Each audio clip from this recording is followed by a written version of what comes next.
Hello student, मैं मनीष मालवीय अनवीरा online school classes में आप सभी का स्वागत करता हूं।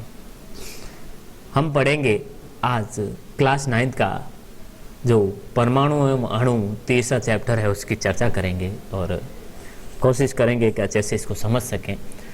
देखिए, परमाणु एवं अणु, परमाणु की अगर अपन चर्चा करें तो परमाणु की खोज, सबसे पहला ही सवाल अगर आता है परमाणु की खोज किसने की, तो वो डाल्टन ने की थी।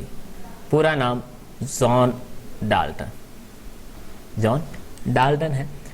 परमाणु की खोज जॉन डाल्टन ने की थी। उसके बाद देखिए आप लोग, परमाणु की खोज जॉन डाल्टन ने की और उन्होंने क्या बताया कि जो प्रत्येक पदार्थ को जब अपन तोड़ना शुरू करते हैं, ठीक है, जैसे ये पदार्थ है, इसको तोड़ना शुरू करते हैं तो फिर टूटता है, फिर दो भागों में तोड़ते हैं, फिर दो भागों में तोड़ते हैं। इस प्रकार लगातार अपन तोड़ते जाते हैं तो अपन को लास्ट में क्या होता है, एक ऐसी स्थिति प्राप्त होती है, एक छोटा सा कण प्राप्त होता है जिसे अपन और दो भागों में बिल्कुल नहीं तोड़ सकते, दो भागों में नहीं तोड़ सकते। ठीक है, उस सूक्ष्मतम, उस छोटे से कण को जॉन डाल्टन ने क्या नाम दिया था? जॉन डाल्टन ने उसे परमाणु का नाम दिया था। लेकिन इनसे भी कई साल पहले हमारे यहाँ एक महर्षि हुए जिनका नाम था महर्षि कणाद। उन्होंने क्या बताया?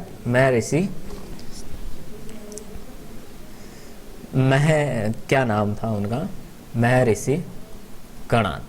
महर्षि कणाद ने क्या बताया कि प्रत्येक पदार्थ को अपन तोड़ेंगे तो लास्ट में एक ऐसा सूक्ष्मतम कण प्राप्त होता है जिसको अपन दो और भागों में नहीं बांट सकते और विभाजित नहीं कर सकते। उन्होंने उस कण को उस समय क्या कहा गया था? अविभाज्य कण कहा था। उन्होंने इसको अविभाज्य कण कहा था, यानी जिसको और ज्यादा विभाजित नहीं किया जा सके। लेकिन हाँ, अविभाज्य कण नाम दिया था महर्षि कणाद ने उनको। तो देखिए आगे, तो ये महर्षि कणाद ने बताया था कि भाई अविभाज्य कण होता है और उसी को आज कई सालों बाद जॉन डाल्टन ने परमाणु का नाम दिया और अपना एक सिद्धांत दिया जिसका नाम होता है परमाणु सिद्धांत, जिसका नाम है अपना परमाणु सिद्धांत। देखिए, तो अपन इस लेसन को शुरू करते हैं। ठीक है, और परमाणुओं से मिलकर अणु बनता है, यानी दो या दो से अधिक परमाणु मिलकर क्या करते हैं? अणु बनाते हैं। अपन इस लेसन को शुरू करते हैं। प्राचीन भारतीय एवं ग्रीक दार्शनिक द्रव्य के अज्ञात एवं अदृश्य रूपों से सदैव चकित होते थे। जो प्राचीन पुराने समय के भारत के थे और ग्रीक के जो दार्शनिक थे, वैज्ञानिक तो नहीं होते थे उस टाइम, दार्शनिक होते थे, ठीक है, तो वो इस चीज से हमेशा अचंभन में ही रहते थे कि ये जो अज्ञात और अदृश्य रूप है प्रत्येक पदार्थ के, उनके बारे में सोचकर पदार्थ की विभाज्यता के मत के बारे में भारत में बहुलता पहले 500 ईसा पूर्व विचार व्यक्त किया गया। भारत के अंदर पदार्थ का जब विभाजन किया जाता है उस पर अपने विचार दिए थे। ठीक है, 500 ईसा पूर्व, 500 ईसा पूर्व का मतलब जहां से ईसा शुरू हुई है वहां से लेकर अब तक, ठीक है, वो ईसा पश्चात या ईसी कहलाता है। ठीक है, जैसे अभी 2022 चल रहा है। ठीक है, तो यहाँ 500 ईसा पूर्व तो ये है 0। ठीक है, तो इससे पहले भी 500 साल पहले। ठीक है, तो टोटल हो गई है अपन ने 2522 साल पहले। क्या हमारे भारतीय जो दार्शनिक थे उन्होंने परमाणु की विभाज्यता पर क्या दिया, क्या बताया था? परमाणु की विभाज्यता के बारे में बताया था कि कैसे पदार्थ विभाजन होता है, पदार्थ कैसे। तो भारतीय दार्शनिक महर्षि कणाद या कणाद जब वो अपन कहते हैं, ने प्रतिपादित किया था कि यदि हम द्रव्य को या पदार्थ को क्या करें? विभाजित करें, तोड़े, बार बार तोड़ते जाए तो हमें छोटे छोटे कण प्राप्त होंगे। जैसे ये एक पदार्थ है, इसको अपन तोड़ेंगे तो ये 2 कण प्राप्त हुए अपन को, फिर इनको तोड़ेंगे तो फिर ये 2 कण, छोटे छोटे कण, और फिर इनको तोड़ेंगे और छोटे छोटे कण प्राप्त होते जाएंगे। तो महर्षि कणाद ने भी यही बताया कि अगर अपन किसी पदार्थ या द्रव्य को तोड़ते जाएं तो छोटे छोटे कण प्राप्त होते जाएंगे और अंत में एक सीमा आ जाएगी। जब प्राप्त कण को पुनः विभाजित नहीं किया जा सकेगा। ठीक है, लास्ट में अपन बार बार तोड़ते जाएंगे तो आखिर में एक कण ऐसा आएगा जिसको अपन और दो भागों में नहीं तोड़ सकते। ठीक है, पुनः विभाजित नहीं किया जा सकता, अर्थात वह सूक्ष्मतम कण अविभाज्य होगा। अर्थात वो जो कण है वो क्या होगा, अविभाज्य होगा, उसको और अपन नहीं तोड़ सकते। इस अविभाज्य सूक्ष्मतम कण को उन्होंने क्या कहा, परमाणु कहा था उस। एक अन्य भारतीय दार्शनिक पक्कुदा कात्यायान, ठीक है, पक्कुदा कात्यायान ने इस मत को विस्तृत रूप से समझाया। इसको फिर बाद में महर्षि कणाद के बाद पक्कुदा कात्यायान नामक जो भारतीय दार्शनिक थे उन्होंने इसको और विस्तार से बताया और कहा, क्या कहा उन्होंने कि ये कण सामान्यतः संयुक्त रूप में पाए जाते हैं। ये जो कण होते हैं परमाणु, ठीक है, वो संयुक्त रूप में पाए जाते हैं, यानी ये जो छोटे छोटे कण हैं अविभाज्य कण, वो आपस में मिलकर क्या करते हैं, पूरे पदार्थ का निर्माण करते हैं, जो हमें द्रव्य के भिन्न भिन्न रूपों को प्रदान करते हैं और पदार्थ के द्रव्य के भिन्न भिन्न रूप हमें बताते हैं। पदार्थ के भिन्न भिन्न रूप कौन कौन से हैं, तो देखिए कोई पदार्थ अब ठोस होता है, कठोर, कोई द्रव होता है जैसे पानी, और कोई गैस होता है। तो ये सब कण आपस में मिलकर क्या करते हैं, आपस में जुड़कर इन ठोस, द्रव और गैस पदार्थों का निर्माण करते हैं। लगभग इसी समय ग्रीक दार्शनिक डेमोक्रिटस व लियुसिपस ने सुझाव दिया था कि यदि हम द्रव्य को विभाजित करते जाए तो एक स्थिति आएगी जब प्राप्त कण को पुनः विभाजित नहीं किया जा सकता। ठीक है, लियोलुपस और डेमोक्रिटस ने क्या बताया था कि अगर अपन तोड़ते जाए तो एक स्थिति ऐसी आएगी, ठीक है, जिनको अपन और विभाजित नहीं कर सकते, और विभाजित नहीं कर सकते। ठीक है, और विभाजित नहीं कर सकते या और अपन उसको नहीं तोड़ सकते। उन्होंने इन अविभाज्य कणों को परमाणु अर्थात अविभाज्य कहा था और लियोलुपस और डेमोक्रिटस ने क्या बताया था, उसको अविभाज्य कहा था। ये सभी सुझाव दार्शनिक विचारों पर आधारित थे। ये सभी सुझाव जो थे वो दार्शनिक विचारों पर आधारित थे, अर्थात सिर्फ दार्शनिक थे या सिर्फ सुझाव थे, इनका कोई प्रयोग नहीं करके दिखाया गया था, प्रयोग नहीं करके दिखाया गया था कि देखो भाई मैं तोड़ के बताता हूं तुम लोगों, आखिर में ऐसा कण प्राप्त होगा जिसको अपन नहीं तोड़ सकते। ये सिर्फ बोला गया था, ये सिर्फ विचारों में था। ठीक है, ये प्रयोग करके कभी नहीं दिखाया गया था। इन विचारों की वैधता सिद्ध करने के लिए 18वीं शताब्दी तक कोई अधिक प्रयोगात्मक प्रयोग नहीं किए गए। 18वीं शताब्दी तक यानी 1700 से लेकर 1800 जो ईस्वी थी अपनी, वहां तक, ईसा से 500 साल से लेकर 1700-1800 यानी लगभग 2300 साल, सॉरी लगभग इतने सालों तक इसको क्या किया गया, बिल्कुल प्रयोग करके बताया नहीं गया। बस ये विचारों में था कि ऐसा कोई कण प्राप्त होता है जिसको अपन और नहीं तोड़ सकते। 18वीं शताब्दी के अंत तक वैज्ञानिकों ने तत्वों और यौगिकों के बीच के भेद को समझा। 18वीं शताब्दी जब अंत होने आई, खत्म होने वाली थी, तब जो वैज्ञानिक थे उन्होंने क्या किया, तत्व और यौगिक के बीच क्या अंतर है उसको समझा तथा स्वाभाविक रूप से यह पता करने के इच्छुक हुए कि तत्व कैसे बनते हैं, कि तत्व कैसे तथा क्यों सहयोग करते हैं। जब तत्व परस्पर सहयोग करते हैं तब क्या होता है। 18वीं शताब्दी के अंत में फिर ये प्रयोग तत्व और यौगिक के बीच अंतर खोजे जाने लगे और फिर क्या करने लगे, फिर ये देखने लगे, क्या देखने लगे कि भाई ये तत्व होते हैं वो आपस में कैसे जुड़ते हैं, कैसे सहयोग करते हैं, कब करते हैं, परस्पर सहयोग करते हैं तो होता क्या है, ये सब देखा गया। वैज्ञानिक आंतवा एल लेवाइजिए, ठीक है, आंतवा एल लेवाइजिए या इसे एंटोनी एल लेवोजिए भी कहते हैं, ने रासायनिक संयोजन के 2 महत्वपूर्ण नियमों को स्थापित किया जिसने रसायन विज्ञान को महत्वपूर्ण आधार प्रदान किया था। ठीक है, इस लाइन को मैं हाईलाइट करना चाहूंगा क्योंकि ये बहुत ही इंपॉर्टेंट शब्द है और बहुत ही इंपॉर्टेंट शब्द के साथ साथ बहुत ही इंपॉर्टेंट क्या है, ये वैज्ञानिक है। क्यों, सवाल अगर पूछ ले, क्या सवाल पूछ ले, सवाल पूछे आपसे अगर, कौन सा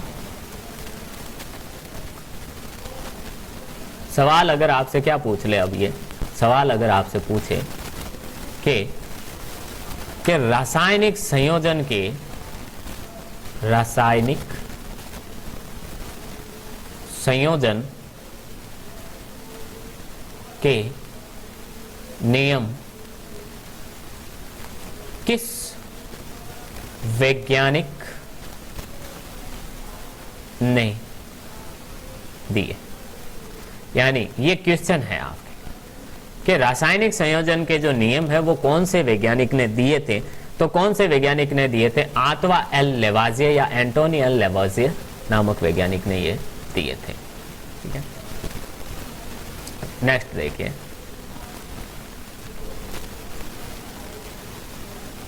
आगे तो उन्होंने दो नियम दिए थे। ठीक है, सवाल, पहला सवाल अच्छे से ये पूछा जा सकता है इस वैज्ञानिक के बारे में, आंतवे एल लेवासिए ने। ठीक है, कौन से? रासायनिक संयोजन के दो नियम दिए थे। अब पहला नियम कौन सा है उसकी अपन अच्छे से चर्चा करेंगे। लेवाजिए व पहला नियम है हमारा रासायनिक संयोजन का नियम। लेवाजिए व जोसेफ एल प्राउस्ट ने बहुत अधिक प्रायोगिक कार्यों के पश्चात रासायनिक संयोजन के निम्नलिखित दो नियम प्रतिपादित किए। लेवाजिए ने और एक जोसेफ एल प्राउस्ट नामक वैज्ञानिक ने दो नियम दिए थे। उसमें पहला नियम क्या था? पहला नियम था द्रव्यमान संरक्षण का नियम।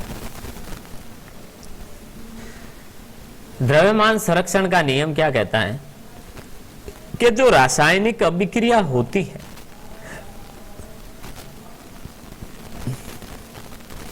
रासायनिक अभिक्रिया यानी कि दो रासायनिक अभिक्रिया होती है। जब दो पदार्थों के बीच अभिक्रिया करवाई जाती है तो अभिक्रिया के बाद और अभिक्रिया से पहले जो पदार्थों का द्रव्यमान होता है, द्रव्यमान होता है वो कभी भी नहीं बदलता, कभी भी नहीं बदलता। ठीक है, यानी रासायनिक अभिक्रिया में अभिकारकों और उत्पादों का जो द्रव्यमान होता है वो हमेशा समान रहता है, कभी बदलता नहीं है। ठीक है, हमेशा समान रहता है। यानी अभिकारक जो क्रिया कर रहे थे, मान लो उनका द्रव्यमान 50 ग्राम था। ठीक है, जैसे ए और बी आपस में क्रिया कर रहे हैं। ठीक है, तो उनका मान लो अपन ने लिया 10 ग्राम, क्या लिया अपन ने? 10 ग्राम ए लिया और 25 ग्राम अपन ने क्या ले लिया था? 10 ग्राम ए लिया और 25 ग्राम अपन ने क्या ले लिया था? अपन ने ले लिया था बी। ठीक है, इसकी अभिक्रिया से अब सी और डी बन रहे हैं अगर। ठीक है, तो सी कितना मान लो बन गया 20 ग्राम और डी बन गया 15 ग्राम। अब दोनों को अगर अपन जोड़े, ठीक है, तो 10 और 25 कितना होता है टोटल? 35 ग्राम। वैसे ही 20 और 15 कितना होता है? 35 ग्राम। यानी अभिक्रिया दोनों के बीच हुई, दो नए पदार्थ बने, लेकिन दोनों का जो द्रव्यमान, कुल द्रव्यमान था, ठीक है, और बाद में बने हुए पदार्थों का कुल द्रव्यमान दोनों का क्या है? बराबर होता है। यानी अभिक्रिया में रासायनिक जो द्रव्यमान होता है पदार्थों का वो संरक्षित रहता है, नहीं बदलता है। ठीक है, तो क्या है, जब रासायनिक परिवर्तन या रासायनिक अभिक्रिया संपन्न होती है तब क्या द्रव्यमान में कोई परिवर्तन होता है? क्या द्रव्यमान में कोई परिवर्तन होता है? तो देखिए,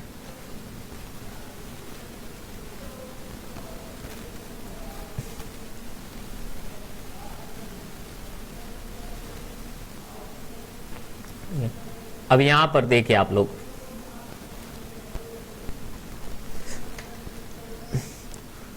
तो ये नियम क्या कहता है? अपन को नियम पर सीधा कंसंट्रेट करते हैं अच्छे से। ठीक है, देखिए द्रव्यमान संरक्षण का नियम क्या कहता है? द्रव्यमान संरक्षण के नियम के अनुसार किसी द्रव्यमान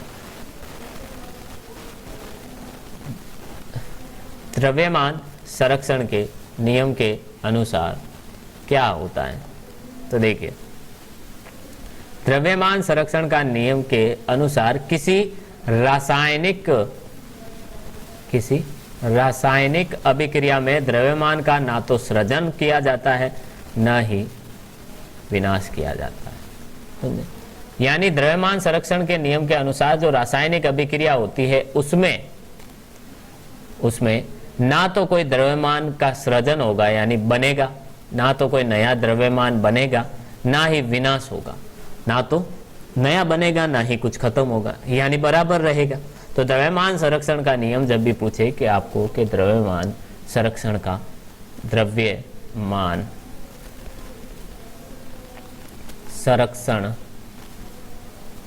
का नियम लिखिए, द्रव्यमान संरक्षण का नियम लिखो तो आपको यही ध्यान में रखना है। क्या ध्यान में रखना है कि द्रव्यमान संरक्षण का नियम लिखो तो आपको यही ध्यान में रखना है कि द्रव्यमान संरक्षण का नियम क्या होता है कि इस नियम के अनुसार रासायनिक अभिक्रिया जब भी होती है द्रव्यमान न तो बनता है न ही नष्ट होता है।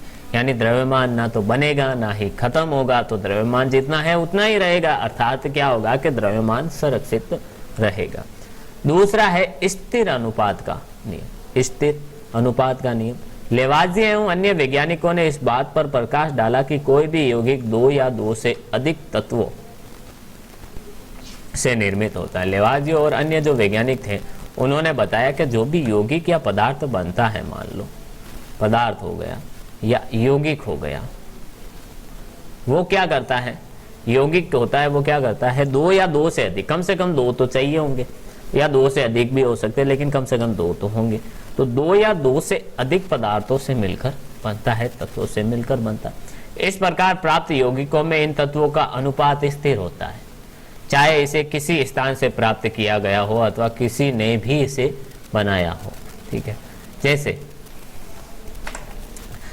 अब ये उन्होंने ये बताया कि दो या दो से अधिक तत्वों से मिलकर निर्मित होता है। इस प्रकार जो बनकर यौगिक तैयार होता है उसका अनुपात हमेशा निश्चित होता है। यानी दो अगर चीजें मिला रहे हैं कि A प्लस B आपस में मिलाने पर क्या बन रहा है, हमारा C बन रहा है, तो C तभी बनेगा। और अब इसको जब अपन A और B को मिला रहे हैं, इसको 1:2 में मिला रहे हैं, तब जाके हमारे पास C बन रहा है। ठीक है, तो ये जो दो पदार्थ अपन मिला रहे हैं वो जब तक 1:2 में रहेंगे, यानी अगर अपन ने 1 kg 1 ग्राम क्या लिया है, A को लिया है, तो अपन को 2 ग्राम B लेंगे, तभी जाकर हमें क्या बनेगा, C बनेगा। अगर अपन इसका अनुपात ये है और अपन ये ले लें कि भाई इसको ले लिया अपन ने 3 ग्राम A को और 2 ग्राम B को ले लिया तो C बनेगा, तो ये कभी नहीं होगा, क्योंकि स्थिर अनुपात का नियम कहता है जब कोई नया पदार्थ बनता है, जिन दो पदार्थों से मिलकर ये बनता है, उन पदार्थों में अगर जरा सा भी परिवर्तन हुआ तो वो क्या कि जब तक उनका मिलाने का जो अनुपात है वो हमेशा स्थिर रहता है। कहने का मतलब यह है कि हमेशा ही स्थिर रहेगा। इसका मतलब यह है कि जो अनुपात दिया गया है दोनों पदार्थों के मिलाने का, जो मात्रा आवश्यक होती है, उससे ना तो कम ना ही ज़्यादा। ठीक है, हमेशा इन तत्वों का अनुपात स्थिर रहता है। जैसे अपन अब ये एग्जाम्पल देखे आगे, यौगिक जल में हाइड्रोजन एवं ऑक्सीजन के द्रव्यमानों का अनुपात सदैव 1:8 रहता है। ठीक है, अब यौगिक जो एक यौगिक है, जल का सूत्र क्या होता है, H2O। इसमें जो हाइड्रोजन एवं ऑक्सीजन का द्रव्यमान का जो अनुपात होता है वो सदैव 1:8 ही रहता है। ठीक है, चाहे जल का स्रोत कोई भी हो, उसमें जो जल होगा, चाहे जल का स्रोत चाहे अपन तालाब से लें, नदी से लें, नाले से लें, वो सब तरह के पानी में जो उनका अनुपात है हाइड्रोजन और ऑक्सीजन के द्रव्यमान का अनुपात, वो सदैव 1:8 ही रहता है, चाहे जल कोई भी स्रोत से हो। इसी प्रकार यदि 9 ग्राम जल का अपघटन करें तो सदैव 1 ग्राम हाइड्रोजन और 8 ग्राम ऑक्सीजन प्राप्त होगी। अगर अपन जो 9 ग्राम अपन ने क्या लिया है, जल लिया है H2O, ठीक है, तो उसमें सदैव 1:8 में क्या रहेगी, हाइड्रोजन रहेगी। 1:8 में क्या रहेगी, टोटल हाइड्रोजन रहेगी। ठीक है, तो 1:8 में अगर हाइड्रोजन रहेगी तो अपन इसका अनुपात निकालें कि टोटल कितने हैं, 9 ग्राम, और टोटल अनुपातों का योग भी कितना है, 9। तो 9/9। अब किसी की मात्रा ज्ञात करनी है तो इधर लिख दो, तो 1 लिखा। जैसे हाइड्रोजन की ज्ञात करनी है तो 1, 9 से 9 कट गए तो 1, 1 को 1 से करेंगे तो 1, यानी 1 ग्राम तो अपन क्या लें, 1 ग्राम अपन क्या लें, हाइड्रोजन लें, और 8 ग्राम अपन क्या लें, ऑक्सीजन लेते हैं। ठीक है, तो हमारे पास 9 ग्राम क्या बनता है, जल बनता है, 9 ग्राम जल बनता है। देखिए आगे, इसी प्रकार जो अमोनिया है NH3, ठीक है, उसमें नाइट्रोजन एवं हाइड्रोजन द्रव्यमानों के अनुसार सदैव 14:3 रहता है, ठीक है। यानी नाइट्रोजन सदैव 14 के अनुपात में रहेगी और 3 के अनुपात में हाइड्रोजन रहेगी, विद्यमान रहते हैं। चाहे अमोनिया किसी भी प्रकार से निर्मित हो, कैसे भी बना हो, जो अमोनिया बनेगा उसमें नाइट्रोजन और हाइड्रोजन का अनुपात सदैव, नाइट्रोजन और हाइड्रोजन के द्रव्यमानों का अनुपात सदैव 14:3 ही रहेगा। इन सभी उदाहरणों से स्थिर अनुपात के नियम की व्याख्या होती है, जिसे निश्चित अनुपात का नियम भी कहते हैं। अब स्थिर अनुपात के नियम को अपन निश्चित अनुपात का नियम भी कहते हैं। प्राउस्ट ने इस नियम को इस प्रकार से बताया। अब प्राउस्ट नामक वैज्ञानिक ने इस नियम को कैसे बताया? उन्होंने बताया कि प्राउस्ट ने इस नियम को इस प्रकार से बताया कि किसी भी यौगिक में सदैव तत्व सदैव एक निश्चित द्रव्यमानों के अनुपात में विद्यमान होते हैं। कोई भी यौगिक हो, चाहे जल हो, चाहे अमोनिया हो, चाहे कुछ भी हो, उसमें हमेशा क्या होगा, हमेशा क्या होगा उसमें कि किसी भी यौगिक में जो तत्व सदैव निश्चित अनुपात में ही रहेंगे, द्रव्यमान के निश्चित अनुपात में ही रहेंगे। जैसे जल का है तो 1:8 में हाइड्रोजन और ऑक्सीजन क्रिया करते हैं, तो ये सदैव ऐसे ही रहेंगे, चाहे वो जल नाली का हो, चाहे तालाब का हो, चाहे कैसे भी हो, ठीक है। ये स्थिर अनुपात का नियम है, ठीक है। आगे देखें, फिर देखो थोड़ी सी जॉन डाल्टन की अपन चर्चा कर ले। जॉन डाल्टन के बारे में बताया गया। तो जॉन डाल्टन का जन्म 1766 में इंग्लैंड की एक गरीब जुलाहा परिवार में हुआ था। 12 वर्ष की आयु में उन्होंने एक शिक्षक के रूप में अपनी जीविका शुरू की। जब वो 12 वर्ष के हो गए तब वो एक टीचर बन गए। क्या बन गए? एक टीचर बन गए और बच्चों को पढ़ाने के लिए। 7 साल बाद वह एक स्कूल के प्रिंसिपल बन गए। उसके 7 साल बाद, ठीक है, वो एक स्कूल के प्रिंसिपल भी बन गए इतने जल्दी। यानी एक टीचर से शुरुआत की और 7 सालों के अंदर वो एक इतने टैलेंटेड थे कि एक स्कूल के प्रिंसिपल बन गए। 1793 में जॉन डाल्टन एक कॉलेज में गणित, भौतिकी और रसायन शास्त्र पढ़ाने के लिए मैनचेस्टर चले गए। मैनचेस्टर चले गए क्यों? एक कॉलेज में प्रोफेसर के पद पर काम करते हुए उन्होंने क्या पढ़ाने के लिए गए थे? गणित पढ़ा, भौतिक फिजिक्स पढ़ाई या रसायन केमिस्ट्री पढ़ाई।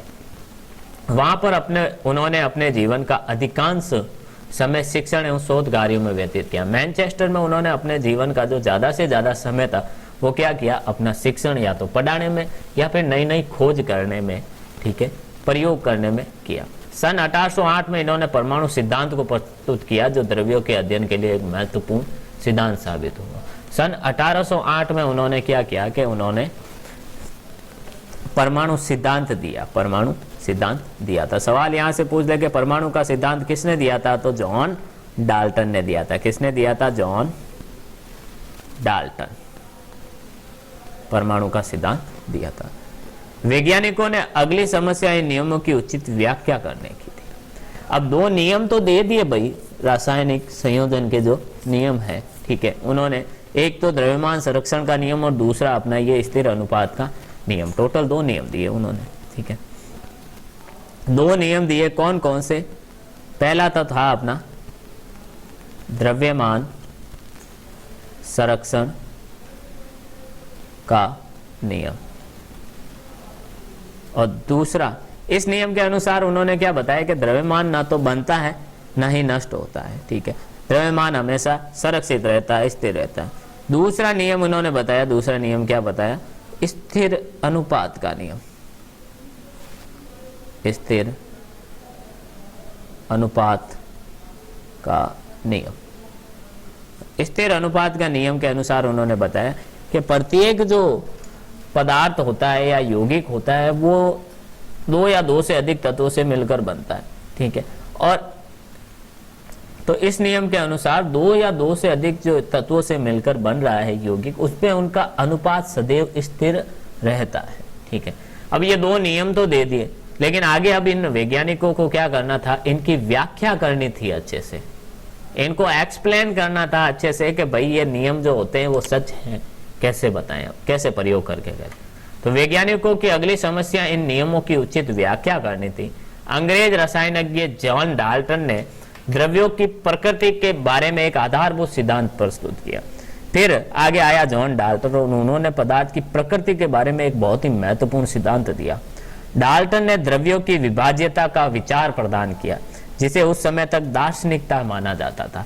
उन्होंने, डाल्टन ने क्या किया था, द्रव्य को का विभाजन किस प्रकार से होता है उस पर एक विचार दिया था, जिसे उस समय क्या है, बस एक विचार ही माना जा रहा था कि बस ये तो ऐसे ही फेंक रहा है, कोई फर्क नहीं पड़ रहा इससे, ठीक है, कोई विश्वास नहीं कर रहा था, ठीक है। उसके बाद ग्रीक दार्शनिकों के द्वारा द्रव्यों के सूक्ष्मतम अविभाज्य कण, जिसे परमाणु नाम दिया, उसे डाल्टन ने भी परमाणु नाम दिया। लेकिन उसके बाद जो ग्रीक दार्शनिक थे उन्होंने भी वही चीज बोली और बताया कि भाई ऐसा होता है, ये सब चीजें होती हैं, आप समझ नहीं रहे हो, ठीक है। और उन्होंने भी उनको क्या नाम दिया, डाल्टन ने जो परमाणु नाम दिया था उस छोटे से कण को, सबने परमाणु ही नाम दिया। डाल्टन का यह सिद्धांत रासायनिक संयोजन के नियमों पर आधारित था, ठीक है, यह इंपॉर्टेंट है, ठीक है। डाल्टन का यह सिद्धांत रासायनिक संयोजन के नियमों पर आधारित था। यह सवाल पूछ सकता है आपको, छोटा सा क्या सवाल पूछेगा इससे, सवाल यहां से यह बनेगा कि डाल्टन ने जो परमाणु सिद्धांत दिया था वो उसका आधार क्या था, ठीक है, किस पर आधारित था। तो डाल्टन का जो परमाणु सिद्धांत का आधार क्या था, सिद्धांत रासायनिक संयोजन के जो नियम थे उस पर आधारित था। और रासायनिक संयोजन के नियम कौन कौन से थे, ये मैंने अभी अपन ने यहाँ पढ़ा है, कौन कौन से, एक तो द्रव्यमान संरक्षण का नियम और एक अपना स्थिर अनुपात का नियम। डाल्टन के परमाणु सिद्धांत ने द्रव्यमान के संरक्षण के नियम और निश्चित अनुपात के नियम की युक्ति संगत व्याख्या की। डाल्टन ने क्या बताया, अब डाल्टन ने अपना जो सिद्धांत दिया, परमाणु का सिद्धांत, उस सिद्धांत ने क्या किया था, द्रव्यमान संरक्षण के और स्थिर अनुपात के नियम के दोनों की अच्छे से व्याख्या की, युक्ति संगत जितनी जरूरत थी उतनी व्याख्या की। डाल्टन के परमाणु सिद्धांत के अनुसार सभी द्रव्य, चाहे तत्व, यौगिक या मिश्रण हो, सूक्ष्म कणों से बने होते हैं, जिन्हें परमाणु कहते हैं। ये अब आपको यहाँ से बहुत ही इंपॉर्टेंट और कई बार पूछा जाने वाला सवाल यहाँ से शुरू होता है, क्या कि डाल्टन का परमाणु सिद्धांत, क्वेश्चन क्या होगा, क्वेश्चन ये होगा कि डाल्टन, क्वेश्चन क्या बन सकता है कि डाल्टन का जो परमाणु सिद्धांत समझाइए, डाल्टन का परमाणु सिद्धांत समझाइए, ये क्वेश्चन पूछा जाता है। तो डाल्टन का परमाणु सिद्धांत क्या होता है वो अपन देखते हैं, उसके प्रमुख पॉइंट कौन कौन से वो भी देखेंगे अच्छे से। तो देखिए, डाल्टन के परमाणु सिद्धांत के अनुसार सभी द्रव्य, चाहे तत्व हो, चाहे यौगिक हो, चाहे मिश्रण हो, वो सूक्ष्म कणों से मिलकर बने होते हैं, जिन्हें अपन परमाणु कहते हैं।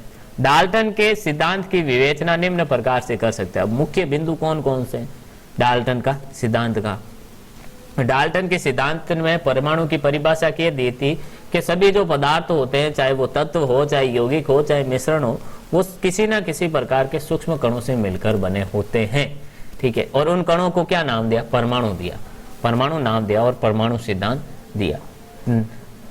अब परमाणु सिद्धांत के कुछ मुख्य बिंदु हैं। सभी द्रव्य परमाणु से निर्मित होते हैं जो रासायनिक अभिक्रिया में भाग लेते हैं। जो सभी द्रव्य होते हैं वो परमाणुओं से बने होते हैं, ठीक है, छोटे छोटे कण परमाणुओं से बने होते हैं, जिन्हें अपन रासायनिक अभिक्रिया में जो भाग लेते हैं। जब दो पदार्थों को आपस में मिलाया जाता है, दो तत्वों को आपस में मिलाया जाता है, तो ये सूक्ष्मतम कण परमाणु भी क्या करते हैं, इस अभिक्रिया में भाग लेते हैं। दूसरा पॉइंट उन्होंने क्या बताया, दूसरा पॉइंट वो कहता है कि परमाणु अविभाज्य सूक्ष्मतम कण है, बहुत ही छोटा और सूक्ष्मतम कण है जिसे और नहीं तोड़ सकते, जो रासायनिक अभिक्रिया में न तो सृजित होता है न ही उनका विनाश होता है। दूसरी चीज उन्होंने कही कि परमाणु बहुत छोटा कण है जो न तो रासायनिक अभिक्रिया में सृजित का मतलब न तो रासायनिक अभिक्रिया में बनता है और ना ही नष्ट होता है, ना तो बनेगा ना ही नष्ट होगा, वो उपस्थित रहेगा। नया ना तो कोई परमाणु बनेगा न ही कोई पुराना परमाणु नष्ट होगा, ठीक है। तीसरा बिंदु क्या कहता है, दिए गए तत्व के सभी परमाणुओं का द्रव्यमान एवं रासायनिक गुणधर्म समान होते हैं। जो दिया गया तत्व है उसके सभी परमाणुओं का जो द्रव्यमान होता है एवं रासायनिक गुणधर्म हमेशा समान बना रहता है, ये हमेशा ही समान रहता है। सभी परमाणुओं का द्रव्यमान एवं रासायनिक गुणधर्म हमेशा क्या रहता है, समान रहता है। भिन्न भिन्न तत्वों के परमाणुओं के द्रव्यमान एवं रासायनिक गुणधर्म भिन्न भिन्न होते हैं, ठीक है। चौथा पॉइंट क्या कहता है, इससे भिन्न भिन्न तत्वों के जो परमाणु होते हैं, अलग अलग तत्व के पदार्थ के परमाणु होते हैं, उनका रासायनिक और द्रव्यमान भी अलग अलग होता है और उनके रासायनिक गुण, उनकी अभिक्रियाएं भी क्या होती है, अलग अलग होती है।